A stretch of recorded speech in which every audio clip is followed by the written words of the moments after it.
headlight switch is straightforward. It has an off, automatic, parking, and the headlights on. And then the dimmer switch is over here, and it's just like a press button type. It's where you can just press it, go up and down, and go ahead and cycle through. I think you can tell right now it's not too bright. So yeah, it goes down to a fairly dim amount, and then the brightest one is right there, which is not overly bright. The lighting settings are over here. You just go into setup, go to vehicle, and then go to lights. And then it goes into your lighting options here. You can scroll down and see what's all here. But the ambient lighting is right here. You have the brightness for the ambient lighting. You can also link it to drive mode if you want. And then you can adjust the color right here. And it's got a custom color right now, which is this one. You can adjust with this little color wheel. We'll bring it up to a hot pink and go back.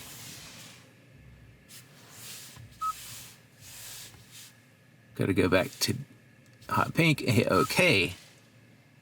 Now it'll change it to that hot pink right there. Now we can go back, and then we have the red and different regular colors that you can go into. But the ambient lights are, you can see the lights here on the dash, there on the door pockets, around here, and also illuminated there at the bottom on the carpet area. When you walk up to the vehicle with the key, it has the full proximity key system, and it senses the key. And as you walk up, it'll open up the side mirrors, but nothing else happens. It doesn't have any kind of approach light or interior lights turn on. Before, the interior lights would turn on and a little light on the side would turn on. But let's go ahead and just hit the unlock button. Now we have the light here on the side of the vehicle. It's just more of an accent light than approach light. And then you have the exterior lights and the interior lights now turn on when you hit the unlock button. It does have an off position on the headlight switch, and it does turn off all the exterior lights, except for when you put it in drive, then it will turn on the parking lights, not the headlights, just the parking lights. Now I have the parking lights on, and you can see it's basically an accent light and also a light that other people can see for visibility. But it looks really cool. You have this like angular design going on here, all white light, LEDs, strips. Now there's some different places where it's a little bit brighter, like right there. But they're disconnected lines, but they match. So you can see where it's disconnected a little bit right here and disconnected a little bit right there. But they kind of blend together from a distance. They look like they're a one continuous light. So a separate light here, here, and there. It has a light all the way across the front. And that sharp angular design looks really cool. Now there's also an amber side marker here in the front. The tail lights wrap around to the side of the vehicle, serving as a side marker. And once again, it has a combination of style and function. So they're like accent lights and tail lights all in one. Look really good. You can see it has like this longer line to going to a thinner line here. Let me turn the brightness down on my camera. Kind of blows it out a little bit. It's definitely a deep red. It kind of looks a little orangey on camera, but it's a deep red, looking nice.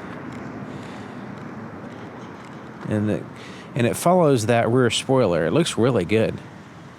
The charge port also has a little light right here, and this light right here, if it happen to have the lights on, that comes down. But mostly this little light right here, and it has the Tesla charge port. Then you have little status lights here, and then buttons here that are backlit illuminated. The turn signal is basically that white light right there turned amber, and quite a bit brighter as well.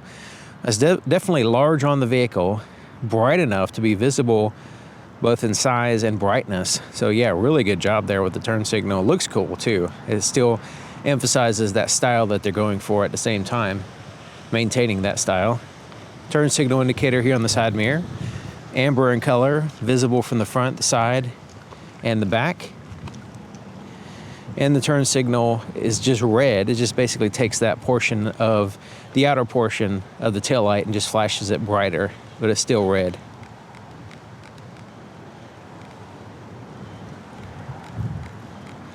Now there is a third brake light at the top of the glass in the center. So it's a long light bar. It looks really good. And then the reverse light is at the very bottom of the bumper, and it's a fairly large light that shines behind the vehicle. It does a decent job. Now you notice the parking lights are not bright enough to be mistaken for headlights. There's the headlights there. There's the high beams, low beams. And the headlights there's a dual projector system. So there is 2 projectors, one on top, one on bottom. This is the low beam here primarily, the top, and the high beams are primarily the bottom, but they both illuminate at all times. And they're in a fairly low position, looking good. And we're gonna take them on a dark road to make sure that they function well. But they look good, and they kind of go in that little triangle area there. And it maintains that aesthetic and good looks here on the front. But if I dip down, very low cutoff. So yeah, it's like 2 feet off the ground. So yeah, the cutoff is really low. It kind of matches the height on the vehicle, I suppose. All right, switching the high beams. It's an additional light that turns on. And it's gonna look very similar to what we just saw, but there's more light right here. It's turning more light on the bottom projector for the high beams.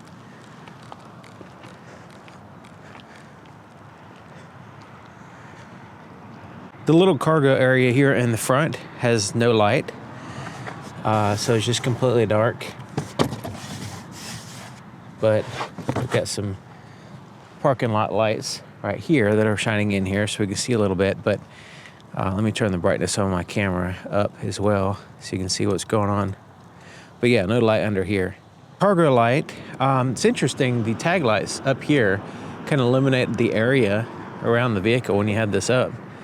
Kind of interesting, but the actual cargo light is not all that good. It's just a single light here on the left side, and it just kind of illuminates this area here. The rest of the area is dark, especially if you have things in here. It just casts a shadow on everything to the right of whatever you have. Plus, it's in a low position, so let's say you're looking into a bag or a box or whatever, you can't see down into the box. So it's just shining light to the left. So yeah, this definitely needs to be improved. Not good at all, really. But yeah, you can see all this dark area to the right. So the back door, there's no puddle light or anything. You notice there's no approach light. So it has this accent light right here shining on the vehicle, but it doesn't really serve too well as an approach light. I guess that might be what it's going for, but usually approach lights are closer to the front where you're actually getting in and out of the vehicle. But back here, there's no puddle light now. There is a pocket light. Now this is part of the ambient light that I have turned on. It's like a purplish pink color. The backlit buttons here on the door, that's all the light that's going on here. Now the back seats are illuminated by these 2 kind of reading lights, I guess, but they do a good job of filling in the entire area, including the floorboard, completely illuminated. You can see it has a flat floor. Now there is I don't know if you can tell, you can see there's like a power inverter right here. No light on that, but you know, it's not too bad because you can see the light is shining everywhere, so not bad. There's nothing back here really to illuminate, no buttons or anything. There is USB ports here that are not illuminated on the seats. But yeah, the back seat lighting is not bad. The inside of the front door, once again, no puddle light, no light here shining on the ground to show you what you're gonna step in before you get out. But it does have a nice pocket light, backlit buttons here and here. And once again, that pocket light is part of the ambient light system. And you can see the ambient light here around this console, which kind of gives you a little bit of floorboard illumination, I guess. You can see backlit buttons there with the ambient light. And the lights here on the front are just coming from the, once again, reading lights, I guess. But once again, they do a decent job of filling in a lot of the area here in the front. Nice spread, nice brightness. So yeah, it looks like not bad so far. This is what it looks like with the door open. Interior lights are on, shining in the area here. Just to give you an idea of what it looks like. All right, and shut the door. And we're left with the backlit buttons and everything. And let's go through the range of brightness again, now that it's dark. So there is the dimmer switch. And you see it controls more than just the the screens, backlit buttons and stuff.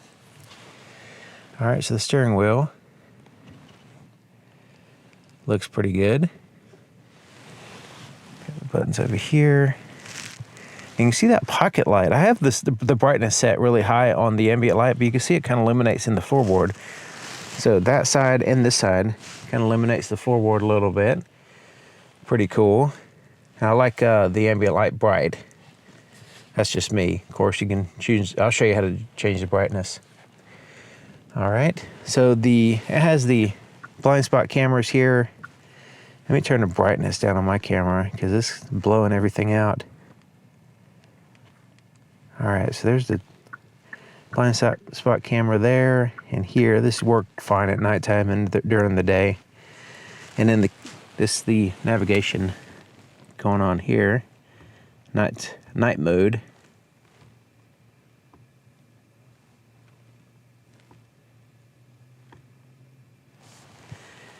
And then let's turn on the camera here. I got it really bright. Let me turn my camera down.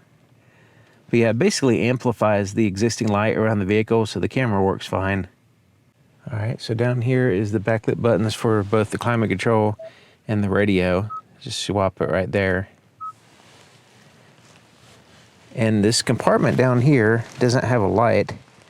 Let me turn on the inside lights here so maybe you can see that. Even with the interior lights on, that compartment is not illuminated. Let me turn the brightness up on my camera so you can even see what I'm talking about. There's like a compartment there that is completely dark. So yeah, could be improved. Maybe just a little bit of light there would be nice. Since it's a large compartment, usable compartment. The cup holders are dark. And now, of course, you have interior lights turn on and illuminate them fine. This center console is dark, but interior lights do a decent job of shining in there. Glove compartment does have a nice bright light, and it's a large glove compartment, so that's nice. Has an auto dim rear view mirror, and then the HomeLink garage door button control buttons are not illuminated, so they're right below it, but they're not illuminated. Up here, the button for turning on the interior lights is illuminated. That's appreciated. Some vehicles miss that. You can also turn on these individual tap lights by pressing the lens of the light. So like sort of like reading lights. And also they do a good job of, they illuminate everywhere, but they don't shine in my face. So I can look at it and it's not blinding me. So it's really well done as far as these lights. They do a good job of spreading. If you're just gonna have the reading lights, then at least make them work well. And they do work well in this vehicle. The visor has a mirror, but the light doesn't automatically turn on. You do have to press the little button up here to turn it on. It's a little harsh on my face, so that could definitely be improved. I've seen that done a lot better. That's very harsh, not good. So in the light settings, the brightness here for the ambient light, you can bring it down quite a ways, all the way to off if you wanted to. So there's just one press. I can see it incrementally. Bring it up. It's about 10 presses, I guess, 8 or 9. 10. It says level 10, but I don't think I pressed it 10 times. But yeah, at least 8 to 10 increments, I suppose. And then, so that's the brightness. So let's change the color so we can get a different idea of what the colors look like here. So go to a blue. Looks like a green color. Purple.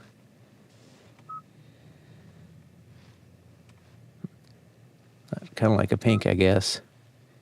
That's more like an orange, I guess. That's a yellow. Different shade of blue, like a teal blue. It's a vibrant red. Baby blue.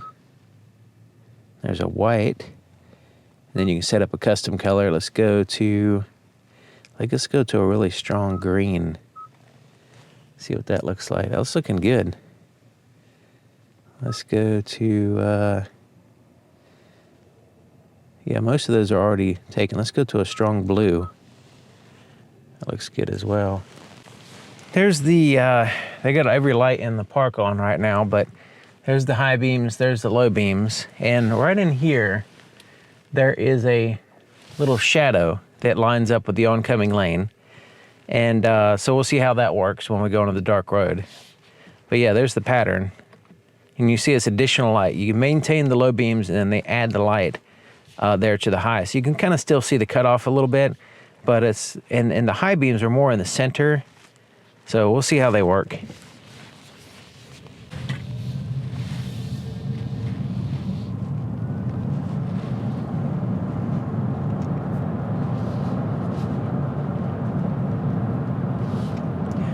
Okay, so you can see that shadow lines up perfectly with the oncoming lane. I don't know if you can tell that.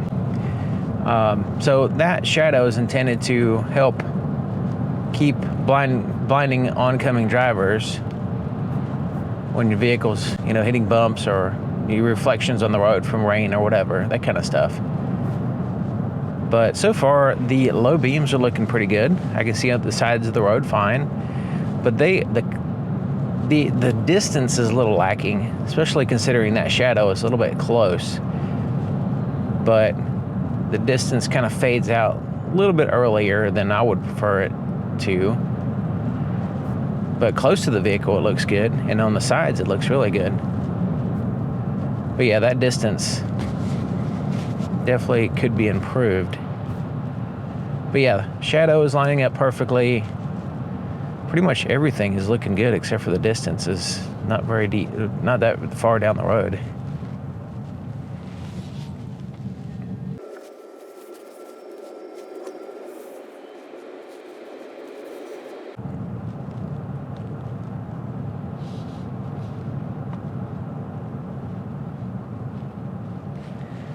Okay, so it's a little bit darker down here.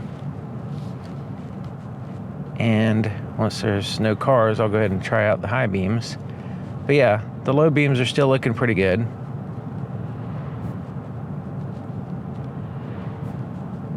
All right.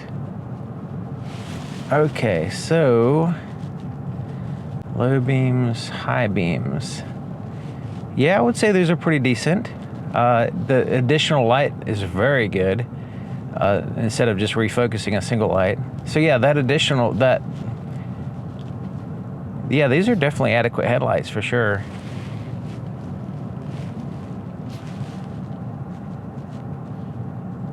That shadow sometimes gets on my lane. And the distances are on low beams, it's already really short. So that shadow is not helping anything, but the high beams eliminate that. Yeah, we can see the trees in the distance. The sides of the road, great.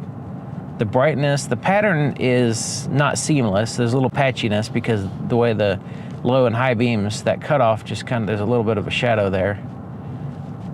But yeah, I would say that these are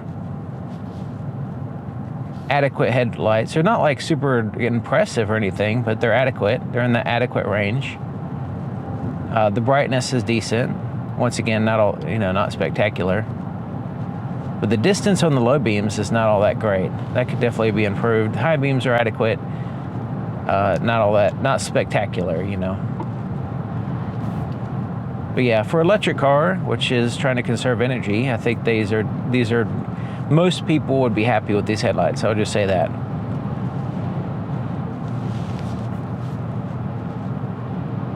And turn on the automatic high beams here.